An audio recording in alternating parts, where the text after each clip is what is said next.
আচ্ছা, রাজ্য জুড়ে যে নতুন তৃণমূল বলে যে উঠে এসেছে, বিষয়টা কি বলবেন? বীরভূমের ক্ষেত্রেই বা কি হতে চলেছে? অ্যাকচুয়ালি বিষয়টা এটা হওয়ার ছিল। কেন হওয়ার ছিল? যে তৃণমূল যখন দল তৈরি হয়, সেটাতে আবেগ দলটা তৈরি হয়েছিল। এবং যেদিন থেকে তৃণমূলে আবেগটা সরতে আরম্ভ করলো, বেগ এলো, প্রযুক্তির বেগ বা যে কোনো কারণে ইয়ং তরুণের বেগ, যেটাতে আবেগটা আউট হয়ে গেল। এই নির্বাচনে আবেগবিহীন একটা নির্বাচন হয়েছে, যে নির্বাচনে সেই জন্য আবেগ নেই, তৃণমূল নেই। ঠিক সেই কারণে আবেগ দিয়ে যারা দলটা করেছিল, তারা কিন্তু এখনো কিছুটা হলেও বিমল জায়গায় রয়েছে। একটা কোথাও মমতা বন্দ্যোপাধ্যায়ের মুখের উপর তাদের একটা আহ, উম, দয়া বা ভালোবাসা, এরকম জায়গা রয়েছে। কিন্তু যে ইয়াং জেনারেশন যারা এসছিল, তাদের কাছে তো ওটা আবেগটা তো কোনোভাবেই স্পর্শ করেনি। এখন এই তৃণমূলের যে অবস্থা, তাতে সারা রাজ্যের মানুষ, মমতা বন্দ্যোপাধ্যায় যেহেতু বলেছিলেন যে তিনি 294 কেন্দ্রে প্রার্থী, খুব স্বাভাবিকভাবেই এই পরাজয়, জেতা হারা, এই জায়গাটা থেকে তিনি নিজেই দায়িত্বটা কাঁধে তুলে নিয়েছিলেন। বিরোধী দলনেতা শোভনদেব চট্টোপাধ্যায়, এটা যেটা তৃণমূলের ব্যাপার ছিল, যে তৃণমূল সুপ্রিমো মমতা বন্দ্যোপাধ্যায় যেটা বলবেন, সেটাই হচ্ছিল শেষ কথা।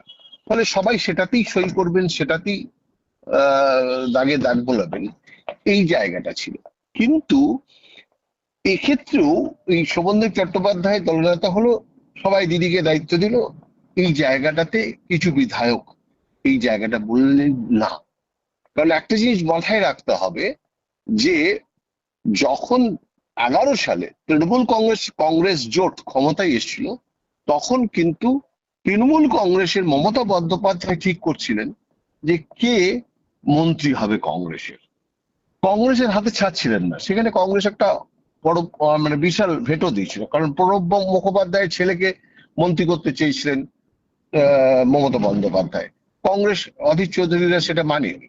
ফলে সেই জায়গাটা থেকে তারা একটা ভেটো দিয়ে, ঠিক এক্ষেত্রেও শুভেন্দু, তার যে ঘরানা, সেই তৃণমূলী ঘরানা, 11 সালের যে সব থেকে মমতা বন্দ্যোপাধ্যায়ের একজন বড় যোদ্ধা, সেও কিন্তু এই আবেগ সরে যাওয়া তৃণমূল থেকে অনেক আগেই সে চলে গেছিল।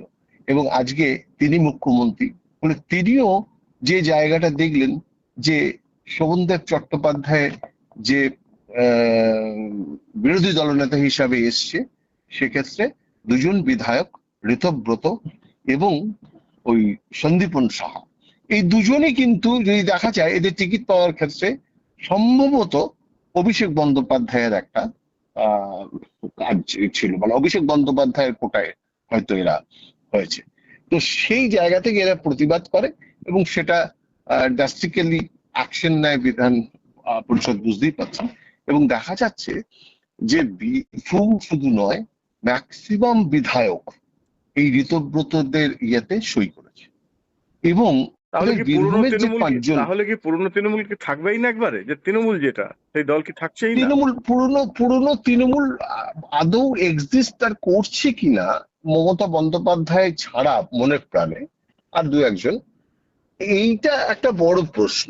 যেমন ধরুন, আপনি আপনি ভাবতে পারছেন যে বীরভূমে আপনার আহ চন্দ্রনাথ সিনহা থেকে শুরু করে, হ্যাঁ।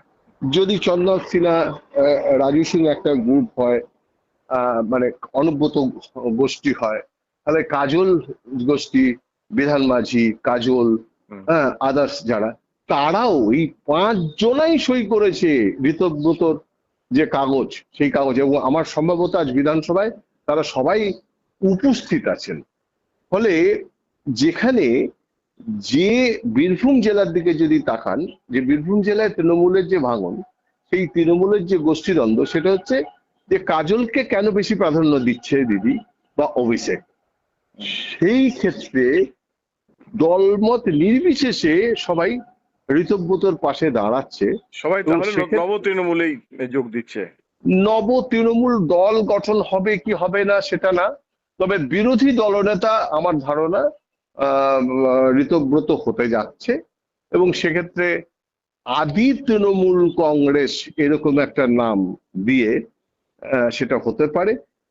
তবে প্রতীকের যে ব্যাপারটা সেটা তার প্রসিডিওর অনেক লম্বা, তবে এইটা একটা রাজনৈতিক মাইলস্টোন, এইটা হতে যাচ্ছে, এটা বলার অপেক্ষা রাখে না।